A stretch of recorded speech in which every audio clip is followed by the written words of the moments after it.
am thrilled to introduce Dr. Rick Goodman. Rick is one of the most sought-after leadership and employee engagement experts in the world. He was recently ranked in the top 10 global gurus in leadership.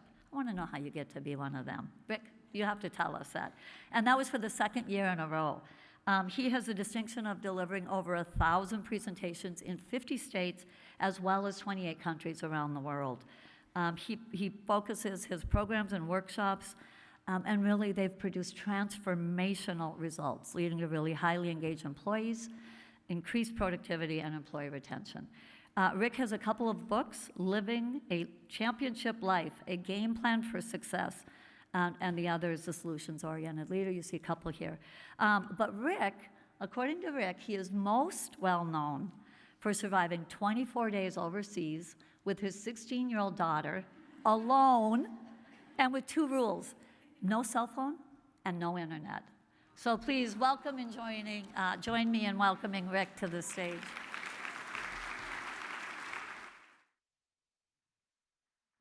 Thank you. Serge, we got you. Okay. Do you know something that I know about each and every one of you in this room right now? Do you know that you have to have a heart that is this big to do the stuff that you do every single day? Dealing with patients, physicians like myself, your families. It's amazing you all got away together. It's great. You know, it's so funny. Every time I do a program like this and I'm in front of an audience, and you know what everybody at work is thinking right now? That you're out there partying, having a great time, all this good stuff. See, and the reality is that they don't know that you're here to improve yourselves, to better yourselves, to increase your knowledge, to collaborate with people that are doing the same thing as you, because you got to kind of fill your soul again, don't you? You got to fill that all up after people drain it from you. So I always let my staff know what I'm doing. See, because they think I'm having a good time too, but I'm really working. I'm having a good time, but I'm working. So I like to let them know. Now, don't you think that your staff, your team, your patients would like to know that you're doing your homework? Don't you think, why not tell them?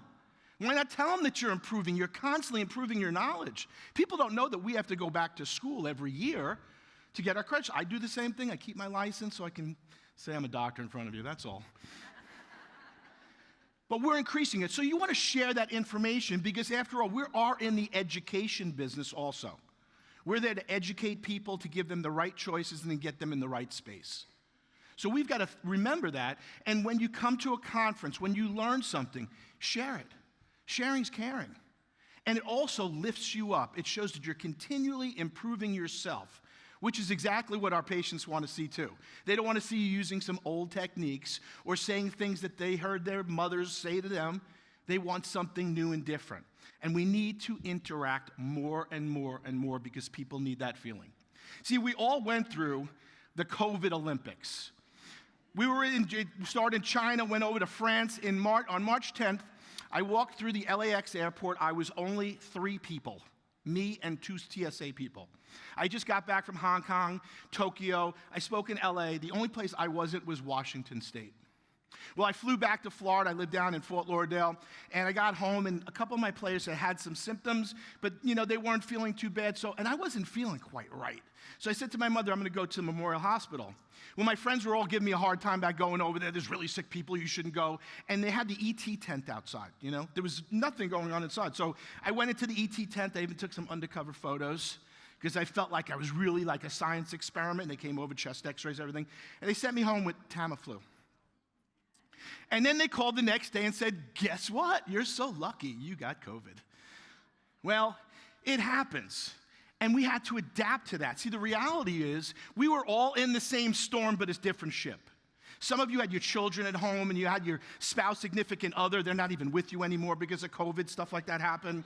You know, there was crazy things going on all over. But the reality is we were all handling it a little bit differently. And now we're together. See, Charles Darwin always said it's not the strongest of the species that survives, it's the one that's most adaptable to change. How many of you use that cell phone? You know the one that looks like a brick? You can knock somebody out with. Anybody still using that one? I remember when my kids gave me the iPod Shuffle. It was like this big, and I sent it back.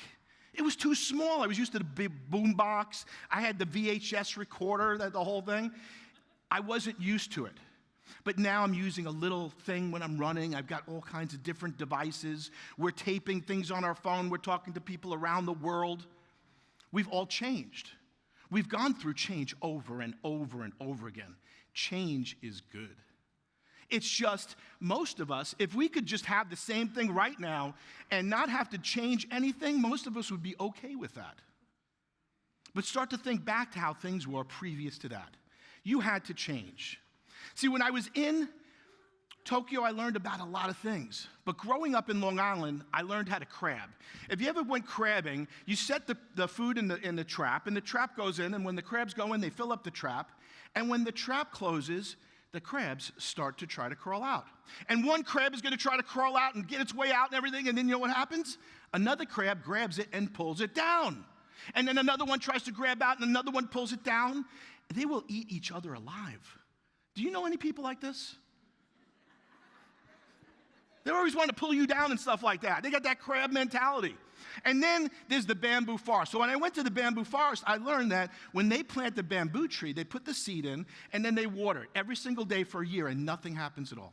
The second year, they do the same thing. They water it every single day, nothing happens. Third year, same exact thing. Fourth year, same exact thing. Nothing happens, but they water it every day.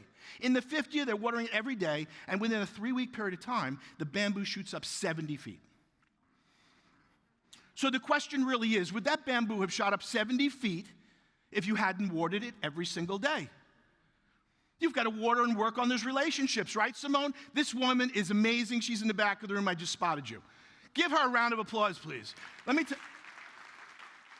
I want you to know how hard your conference committee, Evie and Kristen, who couldn't be with us today, and Megan, these people have been really working it to provide you an amazing experience, so I hope you have one.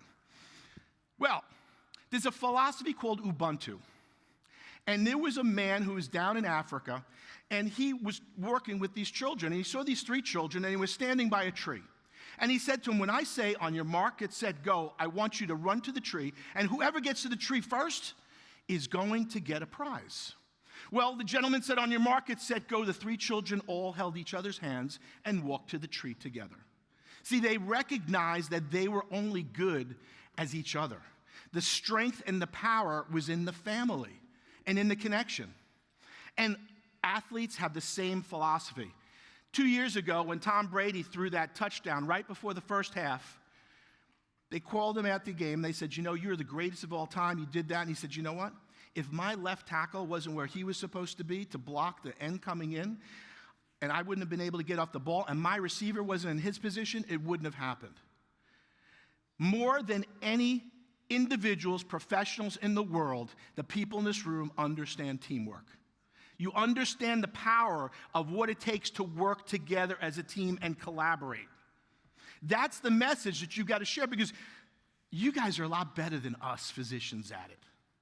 That's the reality. You're the front row that helps people. That initial contact, that initial good feeling is what makes all the difference in the world. It really does. It shows that attitude and how you can have it. So I've got a solutions-oriented mantra, because I'm going to share with you a whole bunch of different things today and stories, but my solutions-oriented mantra is simple. How can I apply this? How can you apply this in your house, with your family, with your patients, for yourself? It's called self-care. You've all heard about that. I was sitting at the bar yesterday. I went for a little bit of a walk, and I was sitting next to this woman, and I don't even know how the conversation started, but she just said, oh, I never do any of these things for myself. And I said, why not? You know, if you keep giving and giving and giving, you deplete yourself. You guys need to recharge your batteries. I said, it's called self-care. Why wouldn't you do that for yourself? I don't understand. You know, just sitting here and ordering a good meal or doing what I like to do, is that self-care? You know, coming to a meeting and learning and bonding with people, that's self-care, because you're going to leave energized.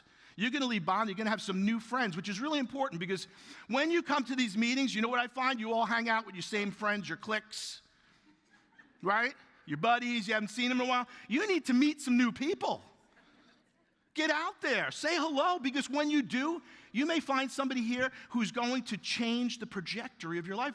I was explaining at the bar the butterfly syndrome, when a little event can happen and change the whole trajectory of your life over and over and over again. And you have that right here in this room. How cool is that, right? But you got to utilize it. You got to step out of your comfort zone. You got to make a commitment. And you know what a commitment is? A commitment is the thing you are going to do long after that good feeling goes away. You've all been there on January 1st. You made that commitment. I'm going to go on a diet. I'm going to exercise. I'm going to do this, that, and the other thing. And then January 5th comes along. You're the same person. So you got to make that commitment every single day. You got to get excited about it. You got to wake up and say, why am I on this planet? What's going to happen today to make it a great day? How can I make it a great day and enjoy the process? Because then you'll start going on search to make yourself right.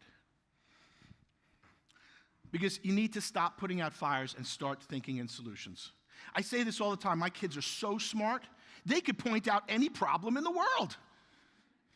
They are geniuses at that. See, but we get paid for providing solutions and results. So frankly, I don't care about the problems. I want to find the solution.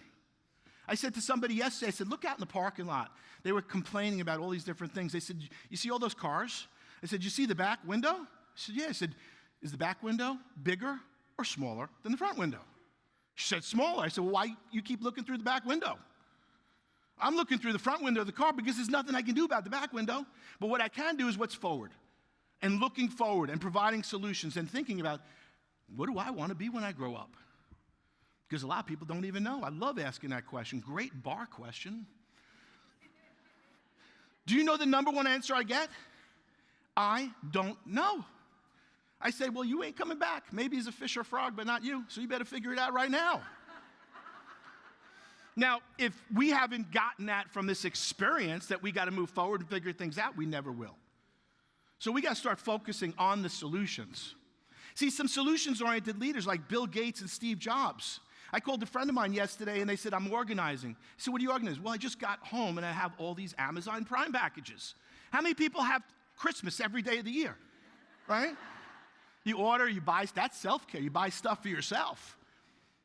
And Steve Jobs, I mean, look at the phones we're using, the things that we're doing. We're able to communicate, see things in real time, catch people doing the wrong thing in real time. It's an amazing thing. But it made things more efficient. So the question is, what are you guys going to do in the next few days to make things more efficient, to make things better, to make things easier, to change the status quo, to distract a little bit, to share information and educate people? That is the purpose of what we do. We are all teachers at the core level. That's what you signed up for. And that is your genius. That is your superpower. Your superpower is your heart and your mind. That's your superpower. You got to use that superpower over and over and over to provide solutions. Some transformational companies, Google and Amazon, obviously, changed the way we do things. You know, you don't even ask questions anymore. My mother calls me up and asks me something. I just say, Google it, Ma. She gets on and she's like, my internet's slow. Anyways, she knows what she's doing. And then a solutions-oriented healthcare. Obviously, Vizient, your nation's leading healthcare performance improvement company. Give yourselves a round of applause because you are in the right place right now. You're providing solutions-oriented healthcare whether you know it or not. By assisting, by being the support system, by being there to be that rock. You become a solutions-oriented provider. You become a solutions-oriented leader. Some commonalities of these teams, they have a plan and they all have a strategy. They don't just go out there and do it. I always say if we left today and we were going to Hawaii, would we just go west? We would have to adjust for wind speed, air direction, other planes. We're constantly zigzagging till we get to where we want to go. Success is a realization of a worthy goal or ideal. It's a journey. It doesn't happen overnight. I always kid around people and say, yeah, I'm a 30-year overnight success. You know, I didn't just get up here and just start speaking and not say, 150 times like I did in my first healthcare lecture. And my staff filmed it. I mean, That just means you don't know what you're saying. Even though I knew, it sounded horrible. So there's 3 steps for getting into the zone.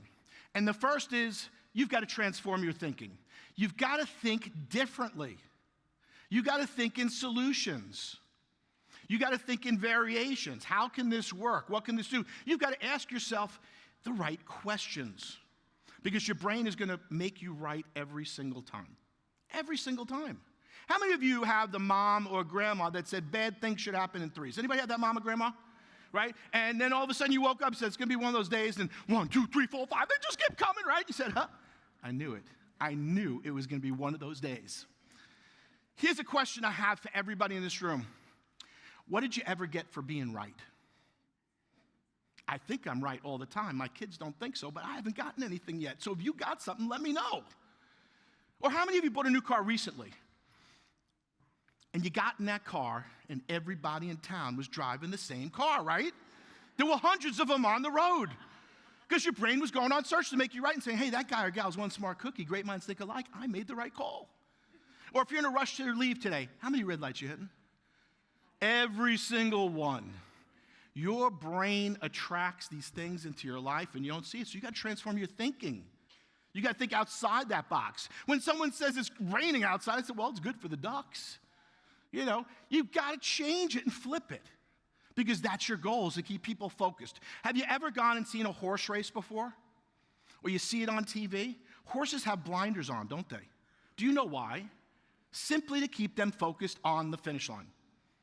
Some of you need to put blinders on yourself, your spouse, significant other, your children, your doctors, to keep them focused where they're going, because it's this distracting world, isn't it?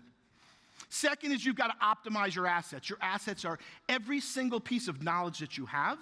It's your family, it's your friends, it's people in this room. Every single person in this room is your asset.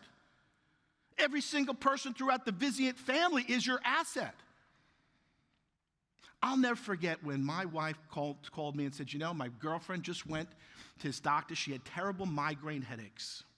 I almost got 20 yards for clipping by taking the legs out from under my ex-wife. Why? She didn't know what I did. I could eat migraine headaches for lunch. I was the best at it, but you know what? I never told her. She had no idea. How many of you could be the biggest secrets in your family? They don't even know what you do. And if they do, some of them really drive you nuts, right? It's like my sister. I call my sister all the time. She's like the best nurse on the planet. And she just sits, I'll call her up, I go, and she'll just ramble things off, you know, like, you're in charge. She likes being in charge, too. She's shorter than me, so it's perfect. We got that Napoleon complex thing in our family. And you got to accelerate your connectivity. You got to accelerate the speed at which you connect with others and the speed at which you do your business. People are looking for fast. And think about this. All people want from you is 4 things. They want pain relief, they want solutions, they want to know how much it's going to cost, and they want the results. That's it. That's all people want. You give them those 4 things, they got everything. You've got to provide those, but you got to educate them at the same time on why it's happening, what they need, and what they can do. But you can only do this by accelerating your connectivity, by communicating. So like I said, for all those people that think you're out here partying and you're not actually learning, you should be communicating them. Let them know, hey, here's what I'm working on. What are you working on? And we'll talk about it in a little bit, because I love to do this thing called the morning huddle. Because then my team knows what's going on. I know what's going on with them. There's accountability. And here's the other thing. There's leadership. Teams go where you go. Simple as that. Teams go where you go. So a 3-step solution to recruit, retain, and reimagine. The first thing you're going to have to do is repair. You got to repair what's going on here. And we've got to engage at a higher level. And the reason being is, I call it the gray hairs. People like myself, we're a little bit control freaks out there. And then we got these young people that really want to grab everything. They want to go for it. They want responsibility. And when we micromanage and become control freaks, they leave. They will leave even if you pay them another $1.25 an hour. They don't care about the money. It's a different experience. They care about giving. I spoke to my daughter last night. She called me. She said, hey, listen, don't tell mom. I love when they go, don't tell mom. I called mom and sang her happy birthday, but I don't talk to mom. We've been divorced for 20 years. She said, I just got a foster dog for a week. What are you talking about? You got to, well, you know, she lives in Nashville, and I guess they were overflowing, so she decided to take it for a week to test it out. to see if she could handle it. But don't tell mom. So you've got to repair things. We got to look at why have we lost people and how can we attract people. It's got to be exciting. It's got to be fun. People want to have fun. Could you tell I'm having fun? This is my favorite part of the day. But when they're having fun, they will be more productive. When you are involved, they will be more productive. I had said to one of my coaching clients, he's a vice president of a billion-dollar telecom company. His superpower is his personality. He's got the best personality, but he doesn't interact with his team. I did a 360 feedback on him. I interviewed all members of his team, and that was the word that kept coming back. He doesn't give us enough time. He's not really there for us. He doesn't listen, or he gives us short answers. And I said to him, listen, this is your superpower. Start the huddle. Start connecting with people. Start showing up. 2 weeks ago, we did a 360, and his team said that they are more productive, more energized, and more motivated because he shows up to meetings, and he's involved, and he listens. That's all it takes. That's all it takes. People want that attention. They need that. And especially your own team, and it only takes a little bit.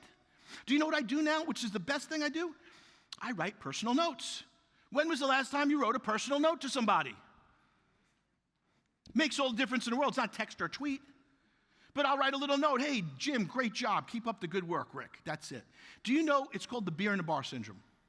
You go out to a bar, someone buys you beer. What do you want to do for them? Buy them one back. If you give to get your even. If you give expecting nothing in return, you're ahead of the game. I want to walk out. I want to give them or do something for somebody that can't possibly do something for me. And sometimes it's that little personal note. So I got to stack 5 a day right on my desk, and I'll just send them. And 2 sentences, it takes you a minute and a half, but it makes such an amazing impact. Why not send one to your child? What an impact would that be? When was the last time you wrote your child something other than their birthday card? My mom's great. She just signs her name. She lets the card do the talking. Next, you've got to adapt to the situation. How can we adapt? What is our process? Last week, I was working with Hendricks Healthcare down in Abilene, Texas. They had just bought 2 other hospital systems. Their culture is unbelievable. I will share with you. It was one of the best corporate cultures I've ever seen. People caring, giving, adapting. And I looked around and I said, you're having a problem recruiting. You've got 2 colleges right across the street from the hospital. If I'm you, I'm doing stuff with that college all the time. From the minute they get into school to the minute they're done, guess what? Now they're in the family. Natural. My sister, my wife, Jackie, she worked at Memorial Hospital before I fired her for a bunch of years. It's a long story.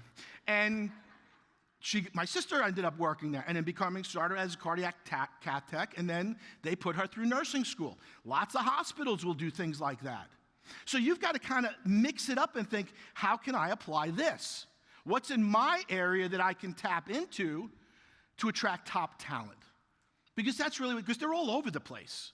You just aren't seeing it. See, most of us focus right here. We can't see past here, and the opportunities are all out here. They're out here. So you got to get out of yourself. I call it helicopter. So let me give you an idea. There's 3 phases when something happens. Phase 1 is it's all about me. Phase 2 is you're butting heads, and phase 3 is helicopter. So let me give you, for instance.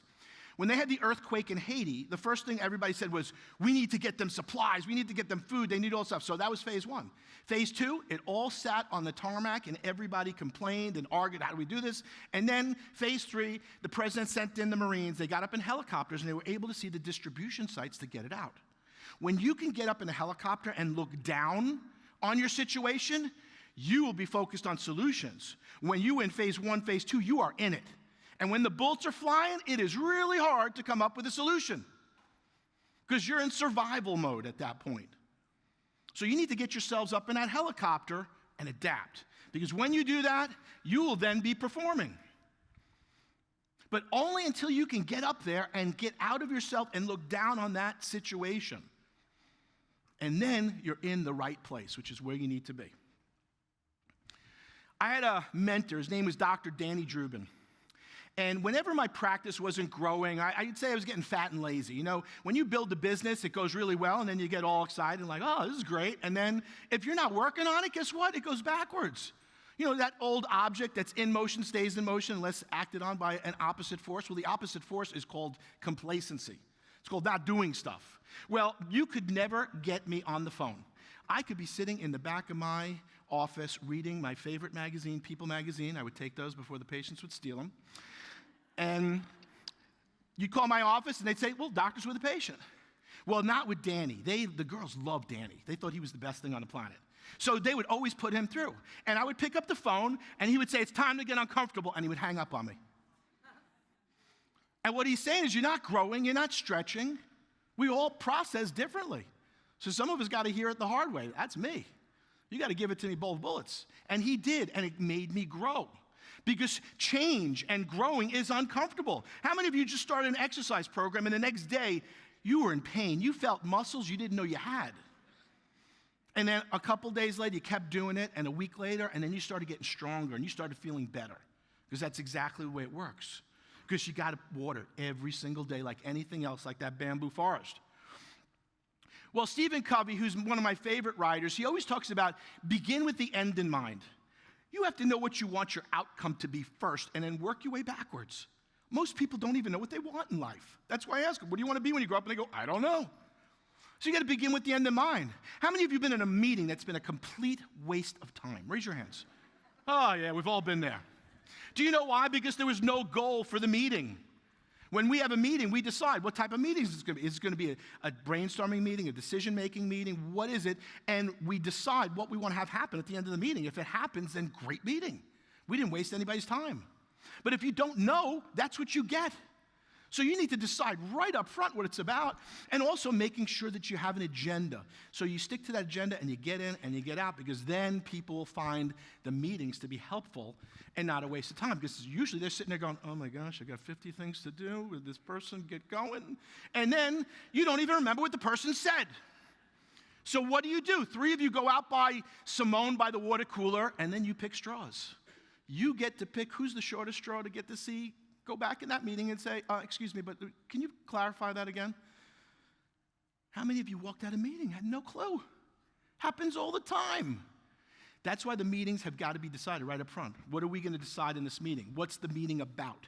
It's got to have a purpose. It can't be just to get together, unless it's happy hour. Okay. See, by changing your attitude, you're going to change your life. I said, people wake up in the morning, they say it's one of those days and stuff. For the last 30 plus years, I wake up different every single day, but I say the same thing. Every morning I say I'm a healthy, vital, active, happy, and successful human being. I affirm today that all tissues and organs of my body are functioning perfectly, and that's the way it's supposed to be. I am more relaxed than ever before because I choose peaceful, loving thoughts and release my fears, worries, and anxieties. Tension is gone because I'm creating an atmosphere of ease and confidence. My mind is uncluttered because I have set specific goals and planned action steps for their accomplishment. I feel better now. Nature uses the food that I eat, the air that I breathe, the water that I drink, and the rest that I get to rebuild, repair, and revitalize me for the future. Radiant energy flows through me. I also affirm today that money is plentiful and in abundant supply as I render loving service to all mankind. What do you say? Oh, I drank too much last night. It's going to be a rough morning. Maybe I could bail on some classes. Your energy determines everything. Absolutely everything. Simone, come on up here, babe. Come on, take the long walk. Let's go. Evie, don't smile. You're coming up here too. That's right. Huh, Eric, really? Come on. Yeah, you're the most fun. You're going to be the best part. That's right. Great minds think alike. I pulled him up here just because we look alike. We're bookends. It's my younger brother. He got all the looks. I got nothing. There you go. Hey, he says twins. It's funny. I was walking down the street a few months ago with a good friend of mine. His name is Mark Eaton. Mark used to be the center for the Utah Jazz, 7'4". We're walking down Los Olas, and people think it's twins with Danny DeVito and Arnold Schwarzenegger. Seriously. Well, see, we all have energy in our bodies. You have 3 fingers in each hand, 3 volts in each hand, 15 in here, and as we all know, our bodies are electric. Well, this is an energy stick, and my friend Steve Spangler, the science guy, gave me this a bunch of years ago. And in the energy stick, it detects the energy of a connection with people. So if I just hold this and I have Evie hold, it's going to be okay. Nothing will happen at all, right? But if I hold Evie's hand, you can't make this up, right? So It's okay. Okay, I will never hurt you, I promise. I like you. I totally You're the first person I met. That's right. I know. And you said, I'm introducing you. I was in the elevator. I was just interacting. What would you do in an elevator? I saw the Vizient bag. Oh, you're here for the convention. Rick Goodman. She says, oh, I'm introducing you. I said, perfect. First person I met. Okay, so you're going to hold this. See, when we close the circuit, when we close the connection and the engagement, the energy comes in. Now, if you hold this, Eric, hold his hand. No, hold his hand. Yeah, hold his hand. It's okay. You can do that. And Simone, you hold Eric's hand, and then Simone, come over to me. Look at that purse. How cute does she look today? Okay, look over here. Look how it'll jump up even more, okay? And as soon as we break that connection, the energy leaves. Now, ladies, you can go. You stay. So, the energy leaves because we drop that connection. It's the same thing with your patients, with your kids, with your family. When you drop that connection, the energy leaves. Now, come over here, Eric. So you're going to be speaking here in a little bit, huh? I am. I get to follow you. Oh, that's awesome. Okay, so Eric's you're a pretty strong guy. Maybe. Yeah, I think so. Here's what I'm going to do. I want you to hold your arm out. I'm going to push it down. I'm going to push it down. I want you to resist. Resist. You're a strong guy, right? Okay, here's the deal. You're going after me, and you know what's happening? The AV. Sergio just crashed the AV and security boards. Hold it. Hold it down. Come on, you can do that. Come on. Sergio, you got it fixed? All right, he's got it fixed. Big difference, huh? Yeah. I could suggest anything to any one of you and it will bring you down. How many times a day do you think this happens to you? Over and over and over, and then you feel depleted. It's like an emotional vampire sucking the life out of you. That's why you got to re-energize. Thank you. So wait. You are a solutions-oriented leader. Thank you so much. So, when we are connected, we are stronger. Ubuntu, right? But you could just see a couple of those things. Now think about, you're being bombarded every single day, whether it's by TV, whether it's by your patients, your family, your spouse, significant other, you're being bombarded and drained. How can you give if you don't take care of you? There's nothing left. And then you wonder why you get sick, or you run down, and you're drained because you're not taking care of you. We have to take care of us before we can take care of others. It's as simple as that. Because what's going on and the way it affects you is silent. You don't always see it. So you got to change your energy and your mind. Now, one thing I do know is employees don't quit the job, they quit the boss. Do you know how I know this? I went through over 200 front desk people my first 2 years in practice. My patients would say, you must be tough to work for, or who's the new front desk flavor of the month? And when a woman named Bobby walked in my office, she slammed the door and she said, if you ever speak to me like that again, I'm out of here. I don't know what the heck she was talking about, but I'm sure she was right. You don't lose 200 people by being an effective communicator. So I went and met doctors that were in practice for 25, 30 years. Their staff worked for them. Their staff would will their children to work for the doctor when they were done. And now I'm in business with people I've known since 6th grade, some in kindergarten. See, because it's called MFTP. And MFTP stands for Mother, Father, Teacher, Preacher. Those are people who said children should be seen, not heard, don't speak until spoken to, rich people, thieves, all the stuff that you heard that's not true. See, but those are your references. And your references determine your experience. And until you change those references, your experience isn't going to change. I played hockey when I was young. I had my own apartment when I was 15 years old in Boston. I still ask my mother what she was thinking. I thought everybody in New York lied when I grew up. And then I went to Boston and I was meeting all these different people, and everything they said was true. I was amazed. It changed my references. So if you want to change your experience, you got to change your references. If you want to change your team's experience, you got to change their references, because teams go where you go. So did you know that there are 913 words in the dictionary that end in ship? 913 that end in ship. I spent a day doing this research. Whole day. Do you know what the most important word is? Oh, we got a bunch of smarties in this room. It's all about the relationships, isn't it? Why do you think, how many of you, I just was at Bitcoin. Anybody get involved in Bitcoin stuff? So I was asked by a Nigerian company. I know it always sounds like a joke. But they were real, and they were in the finals, and they called me because they couldn't get into the country, and they said, Dr. Rick, will you please pitch for us at Bitcoin in front of Kevin O'Leary, 7,000 people.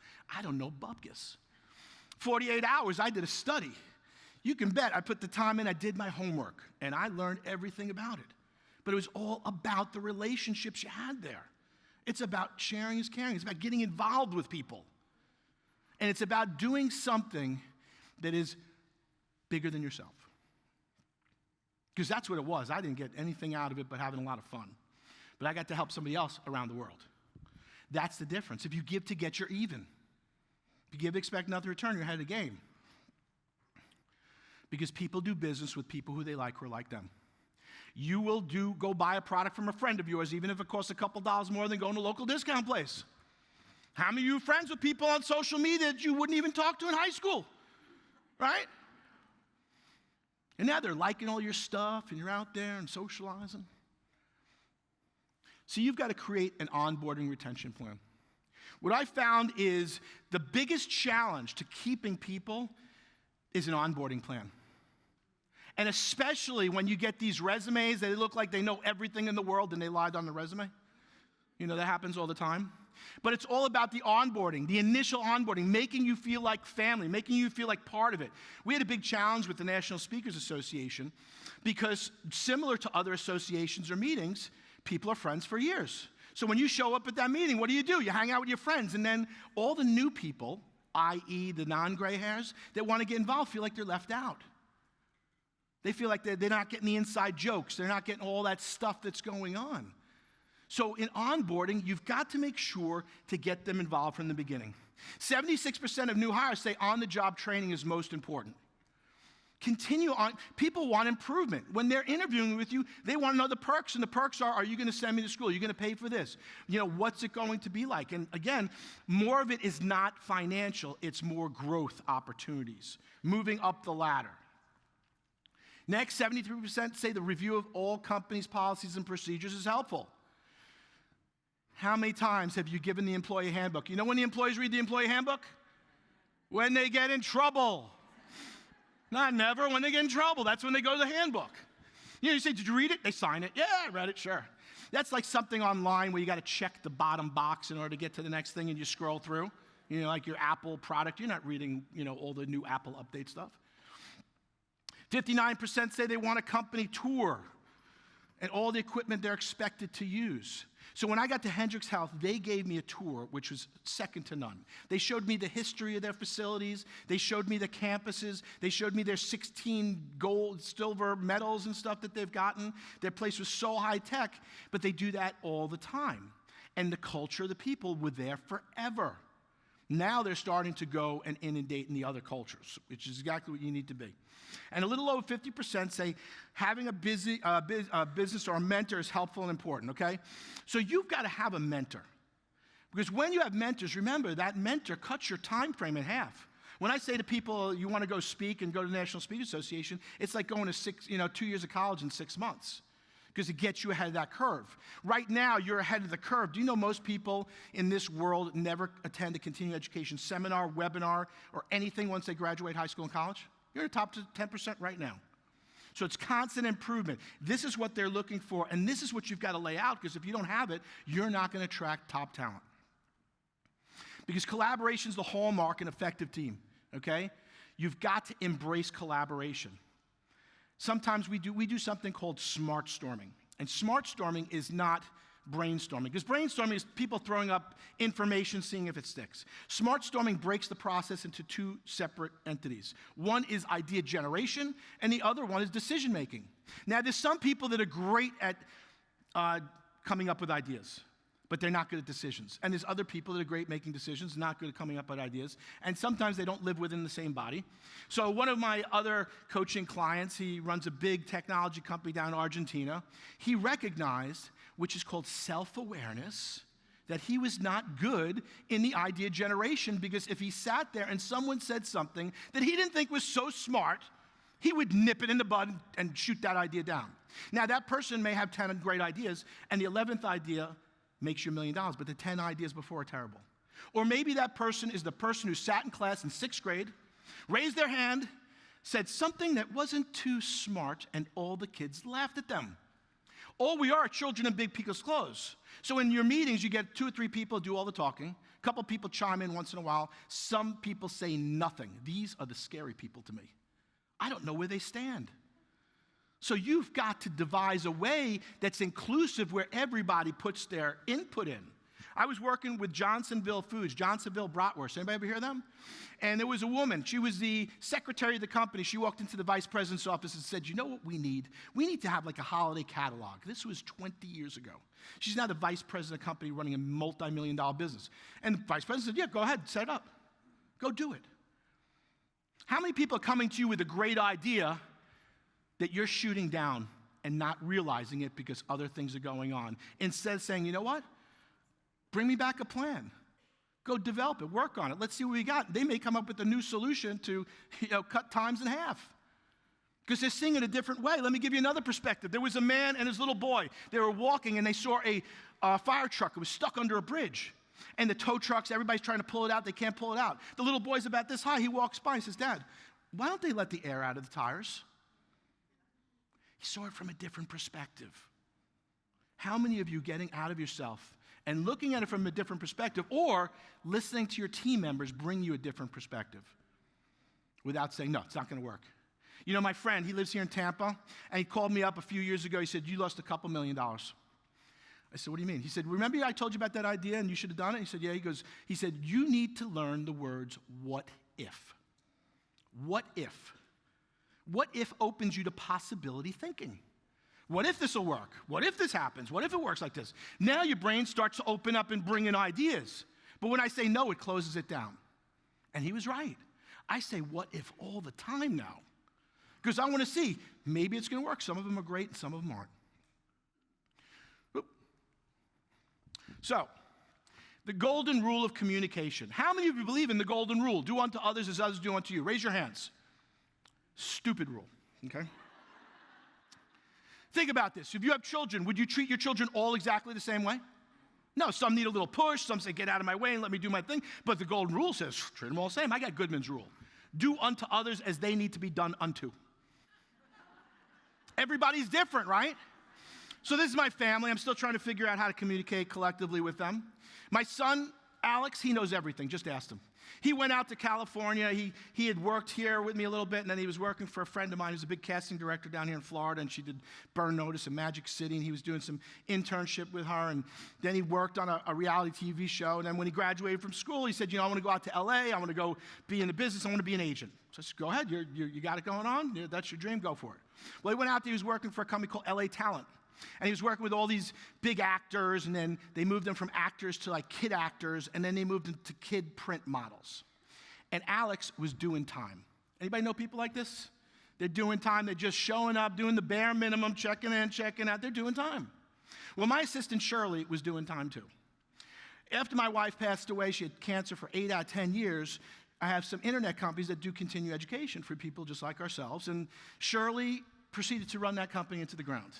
2 years as I was traveling the world like Kane in Kung Fu, for some of you people who understand what that is.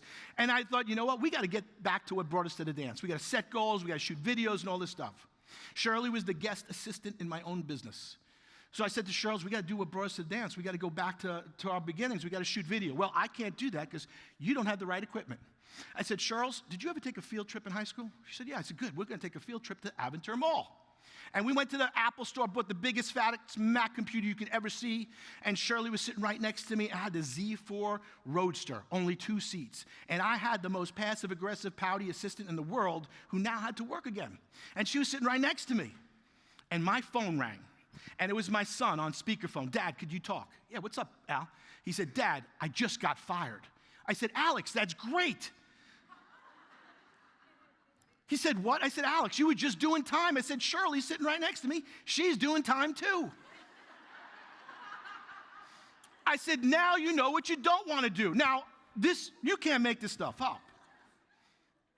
I could have said to him, what are you going to do, Alex? You going to call your mother? I paid for school. I paid for your cars. What are you going to do? And what would have happened? Nosedive, boom. But instead, I disrupted him. I put the blinders on him. I got him out of his own self. 2 weeks later, he got a job with a company called Levity. Levity, with the owner of Levity, her name is Judy Marmel. Judy is a big person. She's in Forbes magazine all the time. Well, now my son manages the biggest comedians in the world. You ever hear of Sebastian Maniscalco? Or Bert Kreischer? Or Lonnie Love? Or you're going to be hearing about Rosebud Baker. She's going to be huge. Rosebud just signed an agreement with Saturday Night Live. She's been writing on them, and she's blowing up. And the cool part is she's so opposite her grandfather, who makes every kid and his kids call him the General. Her grandfather's Secretary of State James Baker, which is really funny. Complete opposites, and she's big. But he's doing that. Totally different. Now, my daughter, she's a different bird then. My daughter, I spent so much time with my son because we were with athletes and doing all kinds of different things. And my wife said to me, you need to spend some more time with Jamie. So I decided I was going to take my daughter on this trip for 2 weeks. We were going to go away. I have a disease. It's called OTT, over the top. Everything I do gets bigger. So 2 weeks turned into a month. And I was in Indianapolis at a speakers convention. I got in my car. I got in a cab to go to St. Louis to get my daughter ready to go away. As I got in the car, my phone rang. I picked up the phone, and the first words out of my daughter's mouth was, "No offense." Has anybody ever gotten that no offense line? No offense, Dad, but I want to hang out with my friends. So I gave the cab driver $5. I went back into the hotel. I rebooked my room. I called her mom, said she will not need her computer. So I flew to St. Louis. We get to the airport. I said, my phone's not working. I said, I need to use your phone. She gave me her phone. I said, now you got to talk to me for a month. We started in St. Louis, Chicago, London, Paris, Rome, Florence, San Gimignano, Chianti, Siena, Madrid, Israel, and back. Everywhere we went, my daughter would collect people. I was writing a book called A Dad's Guide to Traveling with a Teenage Daughter, Generation Y. Why would you do something so crazy? And we'd be out at 1:30 in the morning every night, and I'd say, Jamer, we're getting home before 1:30. And one night, I walk into a hotel room, and I throw my back out in Florence. We're going to this new restaurant. I go in the restaurant. They got bar stools. I can't sit on these bar stools. So we go in this other restaurant called Giostra. I've been there before. A woman comes walking right up to me. She sticks her foot up on my chair. She pulls up her skirt and says, Doc, look at my knee. Has anybody drawn straws to get the worst patient get stuck? This is what my staff did with this woman regularly. And here she is in a restaurant in Florence. Now she says, you remember my boyfriend. Her boyfriend owns a restaurant that I wrote the worst scathing review about in the world. My daughter's now crying because she knows the story. Everybody knows the story, how I ate one piece of veal chop, a little bit. I said, it's tough. I sent it back, and they said, you ate too much. Charged me $300. I walked down the streets of London, and I was writing that in my head, and it's still out there. And then she looks and says, Doc, is this your girlfriend? Now my daughter is grossed out beyond belief. Oh, this is my dad. Now the two people behind us can't even believe this is going on. They are laughing, crying. My daughter goes, hey, you want to come to dinner with us tomorrow night? Now I've got 8 strangers going to dinner with me the next night. As we're walking down the streets of Florence, my daughter grabs my hand and said, Dad, we make a great team. But that's not the end of the story. This is the end of the story. How about this? A journey with your daughter overseas, and you get to spend a month together, seeing the world, seeing the sights. The book is called Jamie's Journey, and it's Travels with My Dad. And this was a 24-day trip and abroad. Jamie's Journey, Travels with My Dad. That was the biggest catch. It was like, oh, a trip to Europe. Wait, with your dad. Wait, no technology. And when I came back and we both wrote and we journaled and I looked at the stuff that she wrote, it was so amazing that I decided this is not my book, it's Jamie's book. I don't know what I'm going to do without technology. I always run to my phone, text my friends about how annoying my dad's being. How am I supposed to just face this annoying person for those 3 weeks? And as I spoke to parents around the world, they had the same exact feeling and the same frustrations also. So that's where the idea came from, to just unplug from technology and connect with my daughter.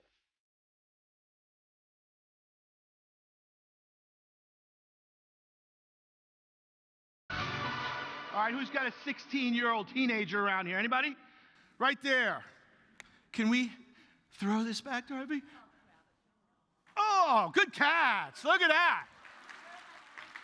Sign her up. Right there, right there. Beautiful. You'll make a comeback, I promise. So let's talk quickly about the morning huddle. Every morning I do a huddle. Not every morning. Monday, Wednesday, and Friday. And the morning huddle's 15 minutes. It's not a meeting. Think of it when you watch a football game. Tom Brady goes in the huddle. He says, you do this, you do this, you do this, break. So what do I do in the morning huddle? I get on with my team and I say, here's what I'm going to be working on this week. What are you going to be working on? What do you need help with? Great, break. Wednesday, hey, what'd you guys get done? Here's what I got done. Here's what I'm working on. What do you guys need? You need anything from me? Great, break. Friday, review. All right, here's what we got done. Here's what we got coming next week. What do you need? The goal of a leader, and I call it transformational leadership, that's my specialty, is to develop other leaders, not to develop followers. It's to develop other leaders. That is your job. That's why a mentoring program is so important, because you can cut that timeline right in half. But the morning huddle is a huddle. I had one of my clients call me from Buenos Aires. He's like, Rick, the huddle's getting too long. I said, Juan, call it a coffee huddle. When the coffee's done, the huddle's done. Because they like to converse and stuff, and that meeting can go longer. But what it does is it keeps you connected. Some people, you may only want to do it Monday and Thursday based on your schedule, but I'm a Monday, Wednesday, Friday. Real simple, get it out of the way. And then you got to play like a team. See, this is a picture of myself with LeBron James, Dwayne Wade, and Chris Bosh. And this was before Game 6. Now, Game 6, we played against Dallas, and they were all counting the win before the game ever happened. And then they lost. And then LeBron James said, you know what? You're all going to go back to your miserable lives, and I'm going to be still doing my thing. And then he disappeared. And it was all over the papers. Now, you have to understand something. In 1995, a guy called me up. His name was Harold Lewis. And he said, you should go back into practice. I said, I already did that. He said, if you go back into practice, I'm going to get you a whole bunch of patients. I said, my parents told me that, and they lied. See, but Harold Lewis is a sports agent who coined the phrase, show me the money. So when the Los Angeles Rams moved to St. Louis, I got to be the doctor for the St. Louis Rams in the St. Louis ambush. Now, you got to understand, they were the worst team in the 90s. Terrible. And at 6:30 every night, the players would come over from Rams Park to my office, and I'd have my son there, and he'd watch everything going on. And there was a season-ending knee injury for a guy that we thought was going to take us to the Super Bowl, a guy named Trent Green. And Michael Jones came walking into my office, and he said, we're done, we're going to lose, that's it. My son was standing right there. I looked right at him, and I said, let me say something to you. This is an office of healing. This is a place of positivity. If you can't be positive, you can't be a patient in my office. I'll be back in 5 minutes. Let me know what you think. I walked out my son's, Dad, he's a giant. He can crush you. I said, Alex, let me tell you something. I treat patients. This is what I do for a living. I said, what he does is he plays football. He does that for a living, but we're both exactly the same. We both put our pants on one leg at a time. We're both equal. Because my father said to me when he was laying down polio and I wanted to quit playing, he said, if you can't, then you must. If you must, then you will. I can, I must, I will. Well, when I said that to Michael Jones in my office, he couldn't quite believe I said that to him. I said, if you can't, then you must. My son was right there. I had to send the right message. Well, with 6 seconds left in the Super Bowl, Steve McNair dropped back to pass, threw a touchdown to Mike Dyson, and Michael Jones on the 1-foot yard line stopped him making the #1 tackle in Super Bowl history. It's one of the top 25 plays. And we were playing golf with a guy named Tommy John later, and he said, how did this happen? He said, you see this little guy? He's the most annoying person you'll ever meet. He said, I can, I must, I will. He said, that's all I thought with 6 seconds left. And he said, and I grabbed on for dear life. Do you know that you never know what you're going to say to somebody and how it's going to have an effect on them? Someone said something to you in 6th grade, and you're remembering it now. And they're living rent-free in your head. Because it may not be the right thing. Well, LeBron said this, and he was living rent-free in a lot of people's heads. Well, then the next season, he came back in the locker room. And he was complaining to anybody and everybody who would listen. You don't get me, blah, blah, blah. Well, I am a New Yorker, and you can take me out of New York, but you can't take it out of me. And I was so frustrated that I saw LeBron James shorts. I grabbed his shorts, and I put his shorts on.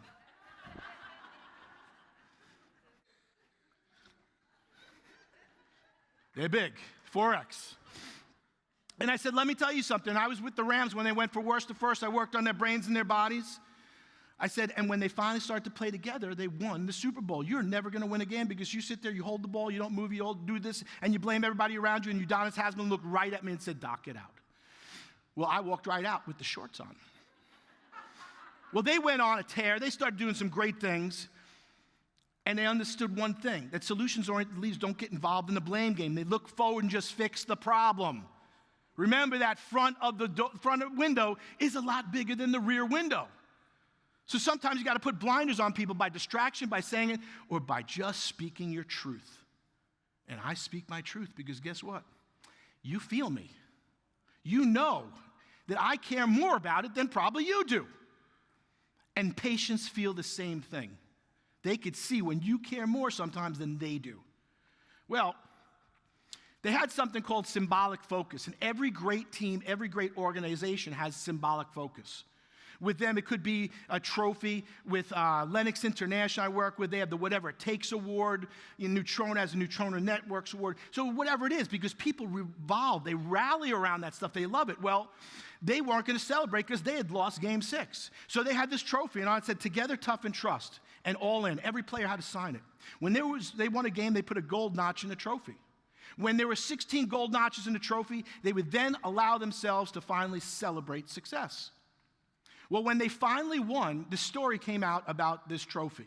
People had heard about it, rumors, etc. Pat Riley had done something a little bit different with family pictures in the locker room, but this is what they had done. All of a sudden, there's a knock at my door, and there's a UPS guy, and there's a box, and in the box is this trophy. Underneath, I pulled it out. It said number 1 of 4,000. President Obama did not get number 1. I did. It was beautiful. And inside was a card. It said, "Here's a symbol of our appreciation for your guidance and support. Hey, Doc, keep the shorts, LeBron." He was never getting the shorts back. Thank you very much, but possession. He's like out there going, "Hey, I'm dropping those off you."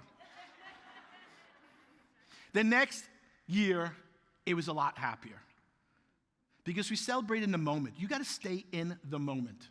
You got to stay focused on the plan. You got to stay focused on what is most important, and that's our patients. That's serving. There is nothing higher than service. There is nothing more important than educating and teaching. And guess what? You have it all in one package. You get to do it all. You get to change people's lives. And if you don't understand that, you're in the wrong business. But I know one thing. Each and every one of you gets it. You get it because you traveled here. You made the time. You invested in yourselves. And for that, I give you a round of applause.